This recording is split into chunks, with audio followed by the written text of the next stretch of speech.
What's a library? I, a 10-year-old sunburned tontita, asked, what's a library? When my best friend Rosie's older sister asked me if I wanted to go with them to the public library. The school I went to in Barelas, Coronado Elementary, had no library. The only 3 books we had at home were my dad's cookbook, a Spanish Bible, and a Boy Scout manual that I had read from cover to cover. I really didn't know what to expect, so just to be sure, I put on a nice clean dress and took a purse with no money, trying to look important for the library. We hopped in Eleanor's blue Volvo, and I held my breath, anxious to see this library. When we arrived, I immediately fell in love with the beautiful Pueblo-style building.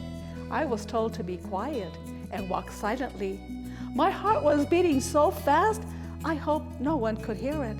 The smell of wood hit me first, and the second smell was of thousands of books. My eyes darted everywhere. The Vigas fascinated me, along with people sitting quietly reading books. I felt like I had gone to heaven, and instantly I knew I belonged here. As we entered the children's room, my second heaven, I spotted the Kiva fireplace, and I wondered how it would feel reading a book by the fire like I sometimes saw on TV. The history of the public library system in Albuquerque began on a property located at the northwest corner of Central Avenue and Edith Boulevard in 1901 in the city's first subdivision, Cuning Highlands. The first building at the site was a 3-story brick edifice that housed a private academy built by Protestants in 1890 looking for an alternative to Catholic-run schools. The academy would last less than a year, however. Then, for the next 10 years, classrooms were rented out to the University of New Mexico and the Albuquerque Board of Education for public school classes. That changed in 1901. The banker Joshua Reynolds of the First National Bank had been supporting ladies' clubs doing libraries, subscription libraries. And he purchased this property, and he and his wife purchased this property and bequested it to the city of Albuquerque for the purpose of a public library. This is a 3-story, 12-room schoolhouse. So they knocked out the walls on the second floor, and that's the public library. But by the late teens and early 1920s, the building began to deteriorate, and the needs of a growing population, spurred by an influx of tuberculosis patients, soon overwhelmed the library. So that one floor wasn't doing it for the library system anymore. They needed more space. There was some plans, and we actually have the plans here in our library history archive, to remodel the original building to serve just as a library, add plumbing, add electricity throughout the building, which it didn't have. But they realized the cost of that renovation would be just as much as to start from scratch. The General Federation of Women's Club of Albuquerque had 34 affiliate members. And they get together and say, we need a real public library. We need one that's designed this way. And Erna Ferguson is a player in that. And the ladies go to the city commission and say, we need a public library. We will help you with the bond issue to build it. Great, thank you, ladies. In that process, Erna's the one who says, if we're building the public library, why don't we build it in regional architectural style? She wanted the building to reflect the spirit of Albuquerque, kind of like the Alvarado Hotel or the Franciscan downtown. So she got her way, and this beautiful, as we call it, Spanish Pueblo Revival building was created in the place of the old brick one.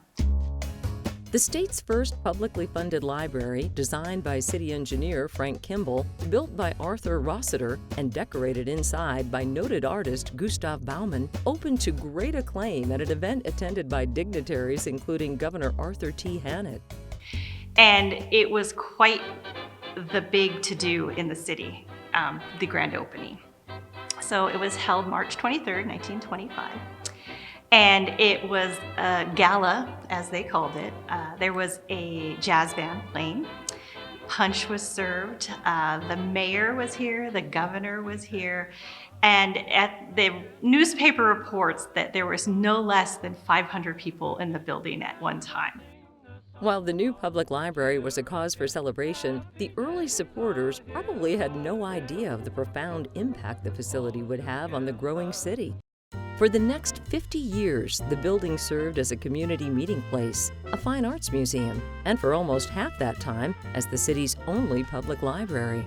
Well, I think this library is very important from a lot of perspectives.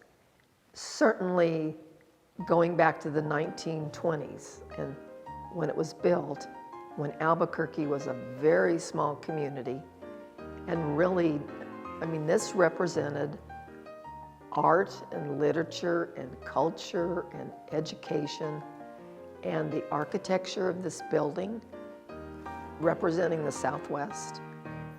It's important for several reasons.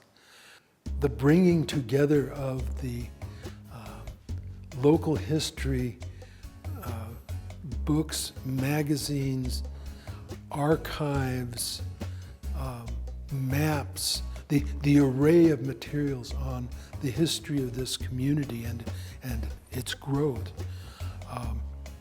is a unique and very well received function. When I was growing up, this was the Albuquerque Library. It was the main library. It was, I think we might have had Ernie Pyle Library by 1949 or 50, but we didn't even know about that. And so this was the library you would come to if you had a research project. So I learned very quickly at a very young age where you went to find old stuff, even though it wasn't that old, but I knew that. So in the 50s, there was an addition to the building called Botts Memorial Hall. Botts Hall became what the city didn't have. So there wasn't a place to have town hall meetings. There wasn't an art museum. There wasn't an auditorium for music. None of that existed in the early 50s because it wasn't needed before them, and all of a sudden it was. So the public library became everything to the city. So Botts Hall was where traveling art exhibits would be set up. It's where string quartets that were passing through would play. This became everything until Civic Auditorium was built, and then the Albuquerque Museum was founded in 1968. IBM put together an exhibit about Leonardo da Vinci and sent it around nationally. And one of the places it was shown was Botts Hall. This was in the mid-50s. So traveling art and science and other exhibits passed through here. The genealogy library used to be here, and I talked to my friend last night who's a crack genealogist, and she said they loved to come here when genealogy was in this library. It's downtown now. So it had many roles. It played many roles. I like to say this building follows, the history of this building follows the history of Albuquerque. So 1880, the railroad came. 1901, library founded, not too many years after. 1925, the new building, right after that population boom of tuberculosis patients. 47, one addition, is just following post-war. All these people working for the labs, living on the base. 1951, our last addition, was the baby boom. We needed more kids were going to be reading, we needed more space. So this building is, in one way or another, the history of Albuquerque. The Old Main was more than just the services it offered, however. Patrons of all ages formed a personal bond with the library. Sisters Sophia and Maria Martinez remember going to the library from nearby Martineztown in the mid-1930s. Really? We must have been in 3rd grade or so when we could walk up by ourselves to the library. My dad introduced us to the library. He walked us over here and showed us where the books were, where we could come and get a good book. This was for our recreation, more or less, you know, come and read and get a book and become acquainted with what was new in the library. Always had lots of books to read and take home to read. And it was a librarian that taught me how to read before I ever started school. That during the summers, while my dad was at work, Mom would walk us that 1 mile here to the library. And I remember it just being a long walk, a long, hot walk here. But once we got here, I and all my siblings, we had our quiet moments alone with the books. It was our relationship with the books where we could read uninterrupted for what seemed like hours. It opened the doors to a world we did not know exists beyond our South Broadway neighborhood. It gave us a wealth of information that we were able to keep for ourselves, that no one else could take from us. We would spend weekends at our grandparents' house, which is right across the street on 112 Edith. So the library was always there when I was a kid. I was born in 1957, and as long as I can remember, every time we came down there, which is almost every weekend, we saw the library and we visited the library. We spent a lot of time here. This whole part of the library was bookshelves, and just, you know, old shelves just full of books. And I remember one of the games that me and my 2 brothers used to play was we would play spy. And we would either try to be the spy, or the better game was to find who the spy was. Like, there was an adult in the library who was a spy. And you had to find that. Like, that old man with the coat and the hat, he looks like a spy. You know, that would be the game. My father's service station was on the corner of Edith and Central, cat a corner from the library, where the Artichoke parking lot is now. It was what was called a standard station. I think it's now Chevron. And we only had 1 car. My mother would bring him to work. And I remember, I don't think we'd been in Albuquerque for more than a few days when she brought me to the library. And it was just the most amazing thing. Because in Capitan, I was 7 years old. I had already I loved books. I devoured them.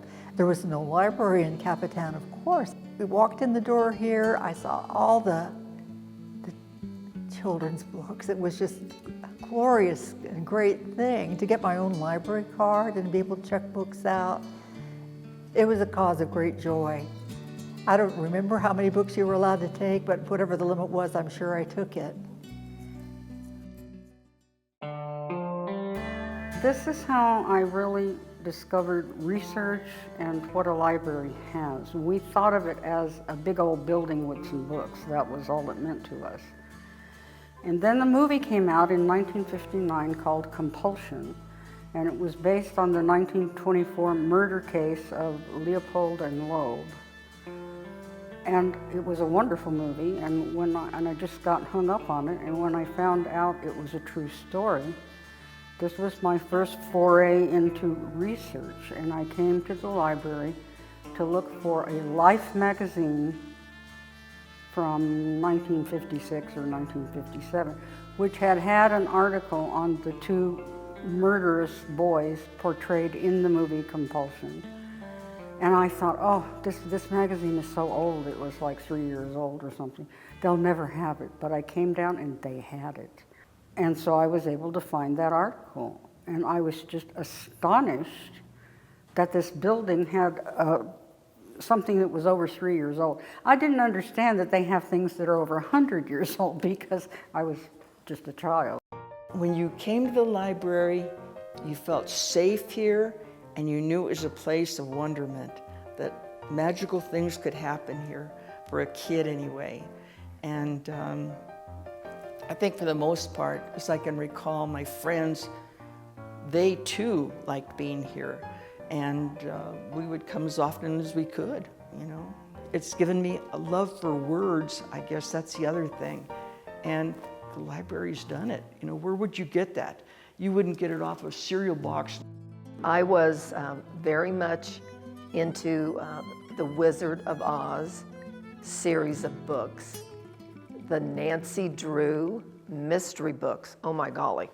You had to follow, you know, and these didn't have a whole lot of blood and guts. These were children's mystery books. And then the most risque thing I did is sometime around 7th or 8th grade, I heard that Lady Chatterley's Lover was a naughty book.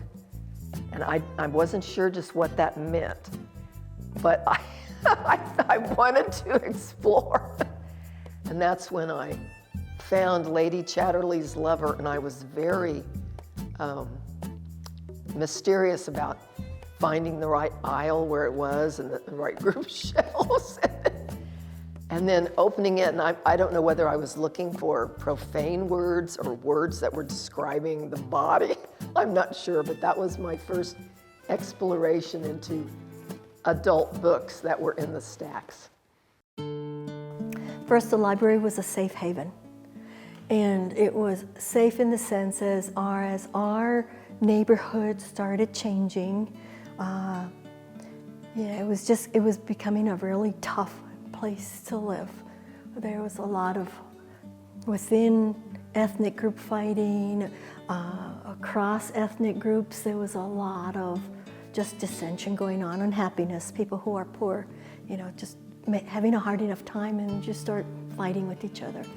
And so coming here, as we got older even, you could just jump on the city bus, came up on Walter, and then it would come around here. And you know, here, you were safe. Nobody's gonna pick on you. And you know that you didn't have to worry about what was going on out there in the neighborhood as it was getting rougher. And you know, here, again, you could just forget about all of that roughness that was going on and dream about what was going on in other places of the world. I think one of the first things, like the books that I checked out, I didn't know there were people that lived in Maine. And I had no idea that people lived with houses with white picket fences, and I wondered, where do these people have these white picket fences? Because Morelos was a dusty barrio that we didn't get sidewalks till I was 10, and our streets were still dirt roads up till I was 5 or 6. So it was a whole different exposure of seeing young people growing up in a totally different world than we did. And I think that's what shaped my whole life. Just the books, really, really took me in places that I had no idea. I really thought I had won the lottery when I found out all these books were free. How would I possibly choose the right books? My heart dropped when the librarian gave me a form for my mom to fill out before they could issue me my very first library card. Rosie said, just take it home, and when we come back in 2 weeks, you can get your books. When I got home, the first thing I did was have my mom sign the form, and I certainly wasn't going to wait 2 weeks, so I ran all the way back. It probably took me over 20 minutes. I was so excited when I was issued my first library card. But for the very first time, I was allowed only to check out 3 books. Once I got home, I sat outside the back porch steps trying to figure out how to read 3 books at the same time. So I read one sentence from one book, put it down, and did the same with the others. My older brother was watching me and finally said, why don't you just read one book straight through? And so on. Yikes, silly me. After that, I went to the library weekly. I either walked, roller skated, or rode my bike.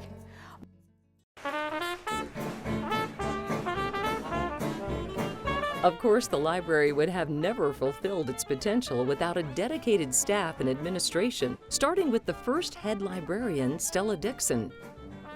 Stella Dixon is just means so much to all of us here at Special Collections.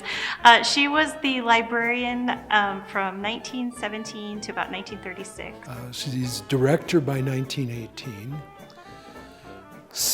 Watches the process by which the old, the old school building is torn down and the new building is built. And so she supervises moving the collection out of here to the school and then to the junior high school later. And then in March 25, the grand opening and all of that. So she serves quite effectively. She's one of the 4 founders of the New Mexico Library Association. At the time, Stella had a staff of 3, and the library was open Monday through Saturday, 9 to 9. So Stella was a very busy woman trying to keep this library alive with 3 staff in 12-hour workdays. So unfortunately, Stella let some things go. By the early Great Depression, Stella had, there were so many books that were out of circulation due to condition that children weren't coming to the library anymore because they had read everything. The money came from rentals of new books, bestsellers, fines, and gifts. So Depression comes along, you can't, your customers can't afford to rent the bestsellers. So there's almost no inflow, and the collection that exists deteriorates physically, is used up. So in 1935, I believe, the library board had disbanded. They reconvened to fire Stella. Yeah, so she was a lovely lady, did the best she could with what she had, but didn't need to work, just did it for fun. So she's just quit and left the library behind. They appoint a woman from Denver who comes in and tells the Journal, I could not have imagined how bad this library is. And she's probably right, but it was not nice to say that because it wasn't Stella's fault. She didn't, Unfortunately, funding for books and materials didn't become a regular line item in city government until after World War II, and the library struggled over the years to meet the needs of a growing city and deal with the decline of the neighborhood. The demands on the building exceeded anybody's capacity. The building got in the way of our service. We were just so squeezed that it got in the way of both this being a library, an active public library, and as it being the headquarters of a growing metropolitan library system. Well, it was still a main downtown library, and we had downtown issues. Old Albuquerque High School was moving out. This area, getting the decline of Route 66 from the interstates, and so the motels that were along here were becoming Skid Row kind of motels. Vagrants and liquor and druggies and the like. Despite the challenges, Sabatini said those who served as reference librarians, branch managers, children's librarians, pages, administrative assistants, or bookmobile librarians were heroic and took pride in serving the public.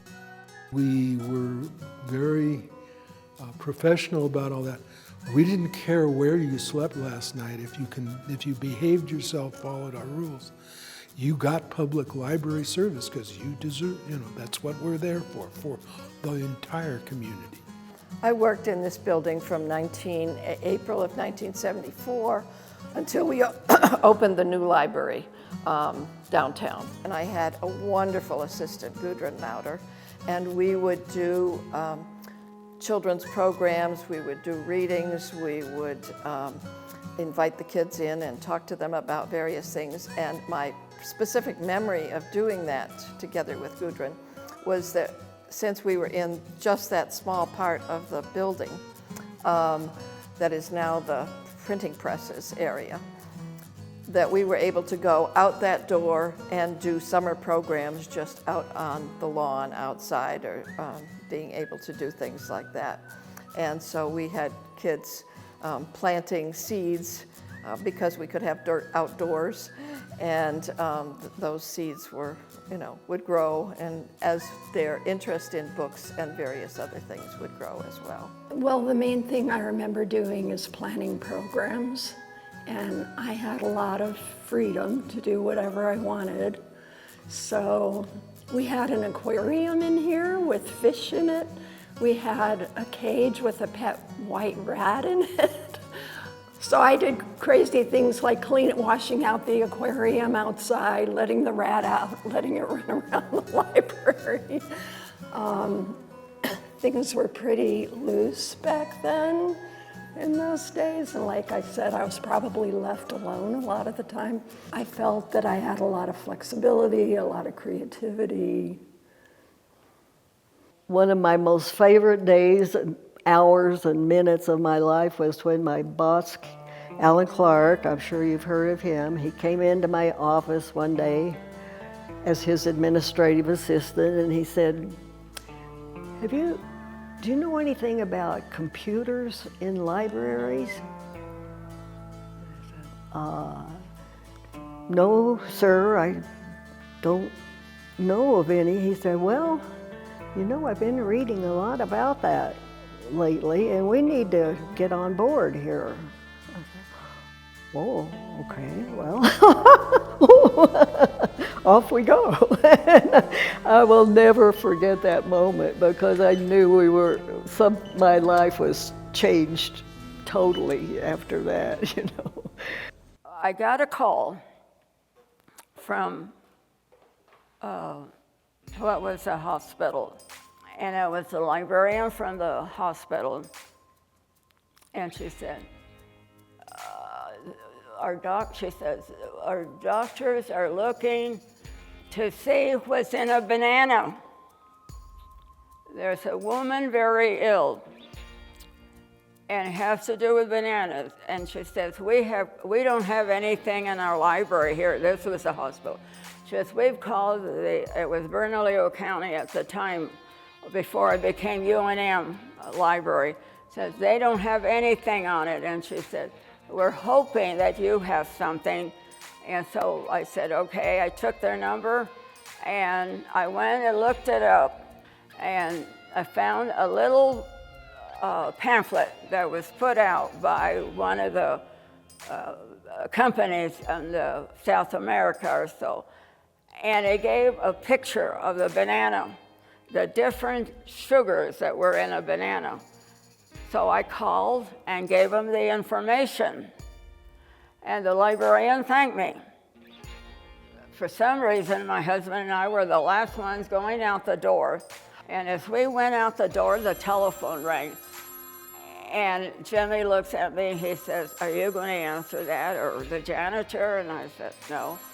And then I said, I better, because it might be the city wanting, and here we're going out the door right at the time. It was after 5 o'clock. Maybe, I guess it was on a Saturday, because it was 5 o'clock. And it was the doctor calling, and they said, we want to speak to Mrs. Little. And I couldn't believe it. I said, I'm Mrs. Little. And he said, you saved a woman's life today. And it was because of the banana. I guess she might have been diabetic. I don't know. And she was dying, and no, they couldn't find what the sugars were in that banana. And I can still see the diagram, and but I can't remember all the things, But I gave them that information, and it saved a life. So I'm grateful to that I'll always remember. This is so different. Very different. Well, it's been 60 years? Before she was saving lives, Ramona Little and her daughter-in-law, Gloria Silva, also served the community by working in the bookmobile, which was stationed at Old Main, and taking it to the far reaches of Bernalillo County in the late 50s and early 60s. They assigned me as assistant to Rita McCollum, who was the librarian for the bookmobile. And I went with her on the bookmobile during the summer and worked after school with her after the university. And just before I left to get married, that's when I was assigned as bookmobile librarian because Rita McCollum quit. The years I worked at the library, at the bookmobile, were I was a junior in high school, 1959, I think. And I worked inside the library after school for a couple of hours, and then on Saturdays I worked all day, and I rode with them. And I'm trying to think of where we stopped to eat or go to the bathroom. I can't even remember, or where I used to sit. Of course, there was no seat belts, but it was fun. It was fun going to all the parks and seeing all the kids. We went on the west side, Levelland, that's on the west side.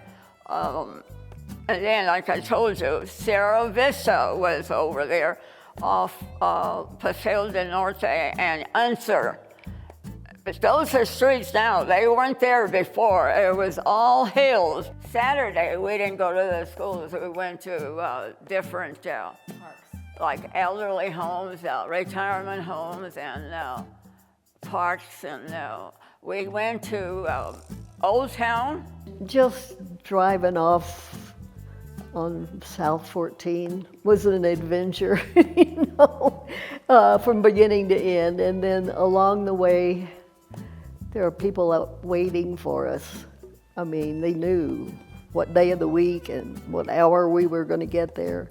And I guess the thing I remember most is whole families being there waiting for us, And if you saw some family standing by the side of the road waiting for you, this must be where we stop. So we did, and it was just fun. I mean, that's really grassroots kind of contact that you just don't get working in a building downtown, So it was fun, and it reminded me so much of my own growing up.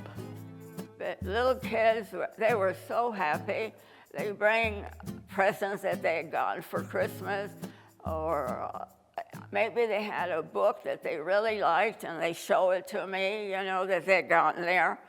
But they always were bringing their little pets, all their animals. And I love animals, except lizards or snakes. They did bring some snakes. That was a no-no. When the bookmobile came to my neighborhood, it was equivalent to when, in the summertime, when the popsicle ice cream truck came. Except you got, what you took from the bookmobile lasted for the next couple of weeks. It didn't just melt in 10 minutes. But it was a big event. I was waiting for a bus one day downtown, and I was still in the bookmobile. And this car goes down Central, and the little boy sticks his head out of the car. Bookmobile lady, and these people are waiting on the bus with me, and they look at me and I wave, and it really made me feel good. And the little kids are the ones that, if they did see me, they always remember, bookmobile lady, bookmobile lady.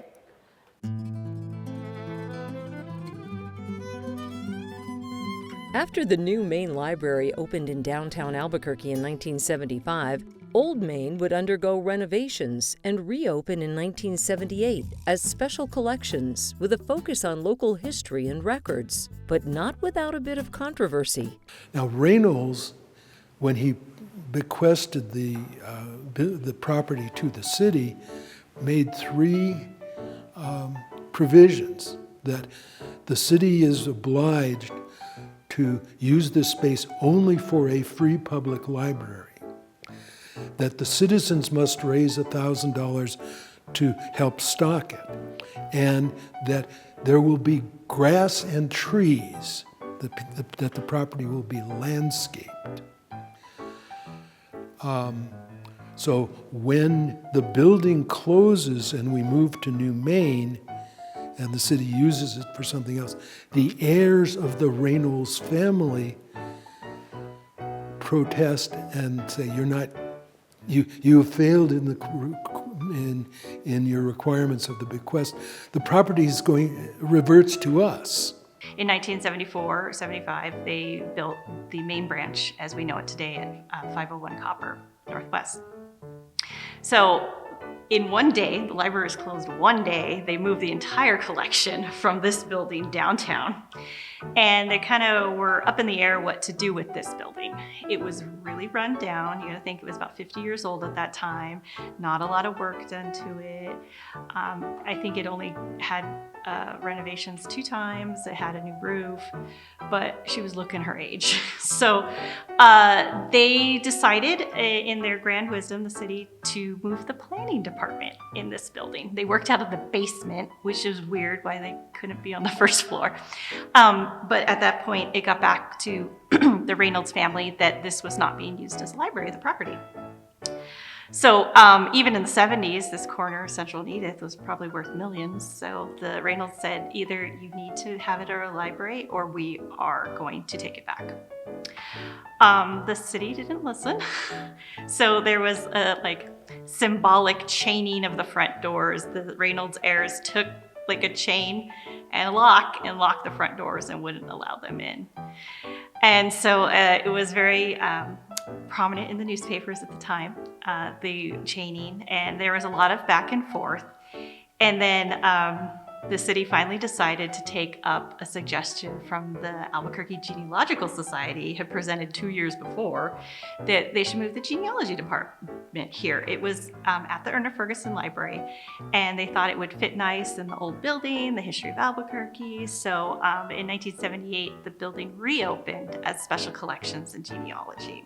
As the library embarks on its 2nd century, its function has changed, but Special Collections still serves as a community hub, the home for the Center for the Book, the host for a variety of special programs, and the go-to source for researchers and historians seeking information on Albuquerque. The library was a welcoming place, and a very important part of the community, and an important part of, an arm of teaching, which I was very involved in. And I mean, it's like a church. I mean, it's a sacred place. So, I mean, it's an essential part of life, a library. You know, we never really know how much we touch other people's lives, but the library, I think, is a great place to do that.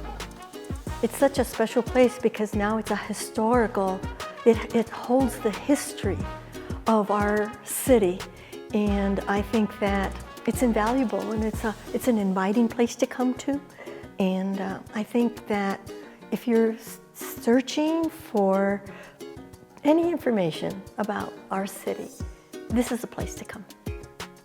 The Special Collections, and then this room we're in, the Center for the Book, is also important because of the antiquities of some of the books that are in here, and the Printing Press Museum also. So I think that mission that the Special Collections Library serves is real important, and that's another thing about being here. It's a mix of the history of it, the architecture, and their current mission. That's real important. So I think we're very fortunate to have this building and all this wonderful stuff. And scholars can come here. And when you come in here to do work, everybody's got their laptop and they've got a book open and they're typing away, getting the notes so that they can cite that in their work, otherwise they get in trouble with whoever they quoted. And so I've sat here for many hours looking at things and looking at the other people looking at me. We're all doing the same thing, so it's a treasure. We can't ever let anything happen to her. We've always, for 100+ years, been a place where people can go and feel safe. This is a place where you can go and sit down and take a break from life and, fall away into a book, or even if it's playing a game on your phone and you need the Wi-Fi for it, please come and visit us. The need of a library is never going to go away. Just, okay, if it's digital, but there's nothing like paging through a book. You can see the books from behind me. People just go hog wild over what we offer here that's so different from any other public library. So many new patrons, so many new experiences, so many more tales to tell. My hunger was so immense that I truly became so addicted to words. Sometimes I read at the library as I enjoyed the quiet echoes of the hushed voices, and I felt like I was on a magic carpet traveling to new unknown places, discovering tremendous wonders. After 63 years, I still remember the first books I checked out: Understood Betsy, Baby Island, and The Hardy Boys. Every time I drive past that old library, my heart skips a beat and I am filled with so much joy.